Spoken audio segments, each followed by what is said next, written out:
Hey ladies, so today we're going to talk about goals. We're talking about long-term goals, short-term goals, and habitual goals. Long-term goals are going to be a year from now, a year or longer. Long-term goals aren't something you're going to be able to hit during this program. So a short-term goal is the reason you signed up for this program in the first place, right? What is something that you're looking to achieve by the end of this 12-week program? So when setting a short-term goal, I want to make sure you know what is realistic so that you're not setting yourself up for disappointment, and you understand how long some of these things actually take. So when we set up a short-term goal, if it's like a performance goal, let's say, for example, your goal is to be able to do a pull-up. So this is a very challenging movement. It takes a lot of time, it takes a lot of effort, and it takes a ton of consistency. So for a lot of people, a pull-up is actually more of a long-term goal. It also depends on a lot of factors. Someone might be able to get it in 3 months if they've been already working on it for a while. So some things that play a big role in if you're gonna reach your short-term goals or not be things like your current fitness level, your nutrition, your recovery, your consistency is a big one, right? If you have a goal to be able to deadlift a certain amount of weight or be able to do a pull-up, but you're only hitting 1 workout a week or 2 workouts a week out of the 3 that I give you, you might have a decreased chance of hitting that goal in the timeline that you want to, which again is okay. The timeline's not as important as you being consistent and learning and improving throughout the program. So just remember that no matter what your goal is, these factors will play a role in everyone's goals. Consistency, your starting point. If you're starting, you've never done strength training before in your life and you've started this program, which go you, that's awesome. It's probably going to take you a lot longer to be able to do some movements that someone else is doing that has been doing it a lot longer than you, right? So just keep that in mind when you have these goals. If you have a pull-up goal, if you have a push-up, being able to do a push-up, it might take you a lot longer than someone else if you just started. If you're not being as consistent, you're not sleeping, if you're not eating enough, or if you're eating fast food every day, right? Those kinds of things play a big role in how we feel during our workouts and how efficient we are during our work. I want you to set a short-term goal. I want it to be realistic. You can always ask me, right? Message me and ask me, is this a realistic goal for the next 3 months? And we can talk about it. And it can be something that you should continue to strive for, even if it's not realistic in the time frame that we're working together, because you can always continue, and I prefer you to continue after this program's over, trying to reach those long-term or short-term goals. Let's talk about habitual goals. These are the ones that really, really freaking matter. Habitual goals we do every single day are what causes us to reach our short-term or long-term goals.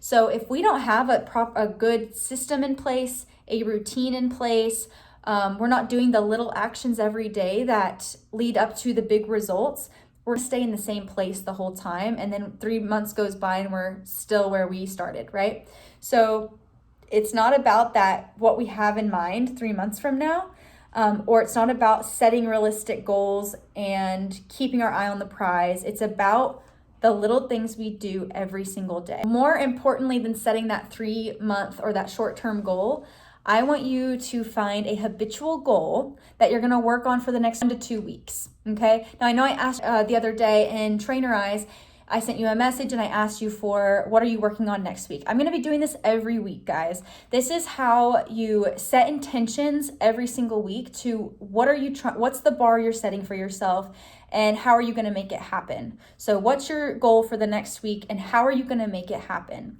And the how is the systems that we're putting in place. Now let's go through some scenarios, some examples of what this actually looks like. Maybe you're struggling with your sleep and you feel like you're not recovering well from these workouts. Another habitual goal you could add to that is going to bed by 10 p.m. every single night, right? So that's a habitual goal. That is something that you're trying to create a habit around. It's something that you start to do over and over again to where it becomes habitual. You don't have to think about it anymore. It's just something you're doing. And then to be able to do that, that's where the systems come into play, right? You don't just all of a sudden start going to bed by 10 and it becomes easy.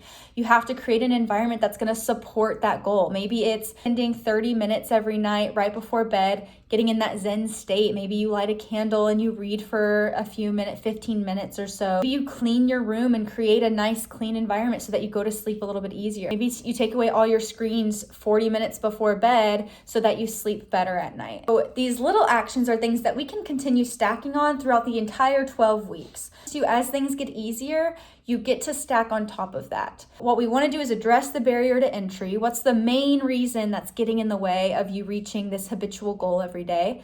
Why is it not happening? What do you feel like is the hardest part? Another more common goal, and this is something that you might struggle with at some point in the program, so listen closely to this one, but maybe you were like, I'm gonna hit all 3 workouts every week, or I'm gonna hit minimum of 2, whatever it is, and then all of a sudden you stop doing it, right? You stop going. We need to ask ourselves and be honest here of what is the biggest barrier that's getting in the way? Is it time? Is it your environment? Are you tired after work and you just don't feel like doing it, right? And we wanna address what the challenge is and a way to overcome this. Now that we've gone over goals, short-term, long-term, habitual goals, I want you to think about your number one, your 12-week goal. So what do you want to achieve in 12 weeks? Or it doesn't have to be 12 weeks. It can be something that you just want to achieve more in the short-term route. And I want you to name it. I want you to share it with the group or share it with me privately. And then I want you to also share what your habitual goal is for the following week. So what is something you're going to do every single day for the next 7 days that is going to support your short-term goal, or it's going to improve your systems and your environment somehow to make you more consistent.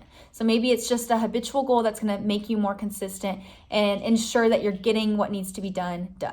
Y'all are doing amazing. I'm so excited to see everyone's goals and what your plan is for the next week. Preparation and intentionality is so important when it comes to consistency and actually seeing success at the end of these programs. Remember that I got your back. I'm here for you and I want to see you succeed. So ask for help and you can do hard things. All right, let's kick ass.